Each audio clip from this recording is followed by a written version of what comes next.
afternoon at the Philadelphia Free Library Book Festival with author Gail Mitchell. She's the author of Learning English the Cultural Way. Good afternoon, Gail. How are you today? I'm fine, thank you. How are you? I'm good. Now, you have a unique way of teaching English to children through quilt making. When was it that you realized your love for making quilts? Well, my mother was a sewer, and as an adult, I became very interested in sewing, and I sewed for many, many years. And then when I started teaching English as a second language, I started becoming very interested in quilting. And Faith Ringgold is one of my favorite people. And her book, Tar Beach, was very inspirational to me using quilting in the classroom because I wanted to reflect the culture of my students. And that's how I became interested in using quilting in the classroom with my English language learners. So was it that book and the experience and the success of it that made you realize that quilting could in fact be an educational tool? Yes, indeed. And also my experience with sewing and my experience with taking apart my own clothes and making them into a quilt. So you saw this as a natural learning process? Yes, from one field of sewing to another field of sewing, which is including the quilting. Okay. In the early years, when you first applied quilting to the classroom, was it immediately successful or was it over a period of time? How did that work? It was immediately successful. Really? Yes, because it was a completely different technique.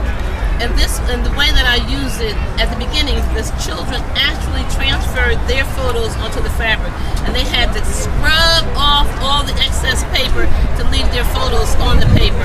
And today, the technique is so different because everything is computerized, and it includes technology. So in the way in which I use it now is I take the photographs, put them through the computer, and the children have the photographs, and then they can do their signature squares. So it's less time consuming, it's less hands-on for the students, but it still produces a very effective product.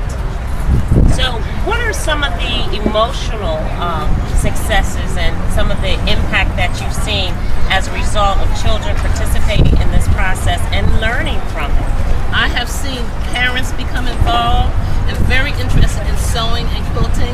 I've gone to the fabric stores and encountered parents of my students there because their children have said, "Mommy, I want you to show me how to do sewing and quilting." And also the fathers. The fathers were very excited when their sons made little quilts for them and used their tie. The fathers came in, we had a party.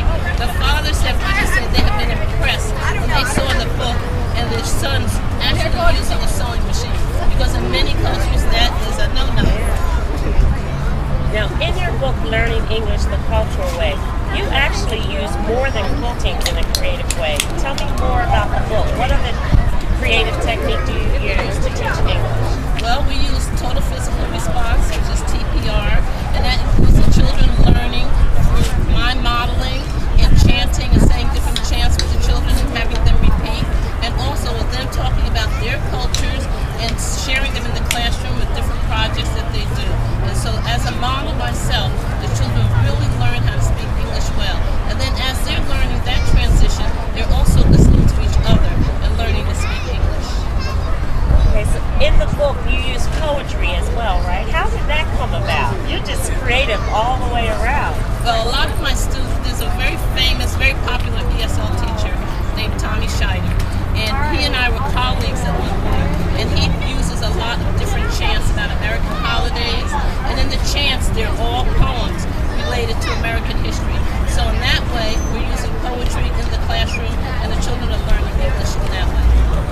So in the book, Learning English the Cultural Way, it's visually based, and you actually include with the poetry photos of all the different quilts. Were all the quilts in the book created by the children? Most of the quilts were created together with myself and the students. And after they were all produced, we hang them in the classroom. Some of the children have made pillows or small pieces that they've taken home with them. So the ones that are large pieces of quilts, those are the quilts that we hang in the classroom.